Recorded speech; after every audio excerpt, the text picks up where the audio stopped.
Voir comme ça 500 personnes en silence pendant quelques minutes et juste, d'après les premiers feedbacks, très contentes de l'avoir fait, c'est énorme. On est passé de 35 personnes à la première édition à 500 personnes aujourd'hui. C'est une vraie réussite. C'est le 10e anniversaire, donc j'ai voulu avoir pas mal de surprises dans la journée.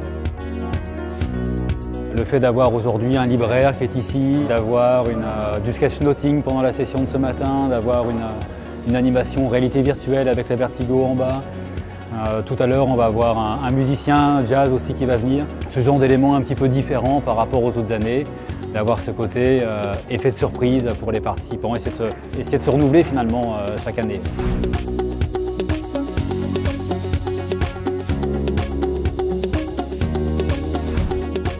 Ce que j'ai trouvé vraiment très marquant et que j'ai vraiment beaucoup apprécié, c'est le lien qui est fait entre l'évolution du monde de l'entreprise et le besoin qu'il évolue, toutes les questions de l'état du monde et puis l'importance de la transition intérieure dans tout ça. Et j'ai trouvé qu'au niveau de l'ensemble des thématiques et des ateliers, eh bien, il y avait cette espèce d'harmonie autour de ces différents thèmes.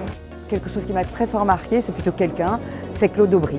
Donc d'avoir cette personne là devant vous, de pouvoir lui parler, il est d'une simplicité incroyable. Donc ça, pour moi, c'est le summum de ma journée, je ne m'y attendais pas. J'ai considéré qu'après la révolution industrielle, on était peut-être dans une révolution agile finalement, une révolution agile. Et on voit donc ici, cette révolution agile va, je l'espère, donc nous mener dans un monde avec des écosystèmes durables qui nous permettront de vivre encore longtemps et mieux sur la Terre. On vit dans un monde qui est très complexe en fait et inclut souvent la technologie. Ce qui fait en sorte que l'agilité, justement, comme je disais tout à l'heure, de ramener l'humain au centre des décisions est nécessaire maintenant pour pouvoir avoir une vision qui est plus complète des enjeux.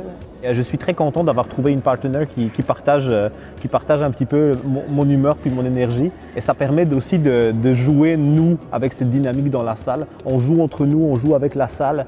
Et je pense que ça crée on essaye de créer un environnement inclusif où les gens se sentent beaucoup plus invités à participer avec nous à nos niaiseries. Vous voyez? Un bon mot québécois, niaiserie.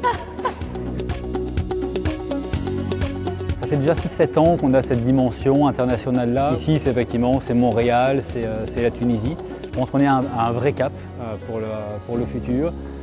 Mon objectif et puis mon mot d'ordre pour les années futures, c'est repartir de la journée et puis sentir qu'on a été utile, qu'on a ouvert des portes, ouvert les yeux, donné envie aux personnes d'expérimenter, de tester, de se développer. Donc voilà, mon souhait pour l'avenir, c'est vraiment ça, c'est de continuer dans cette voie-là.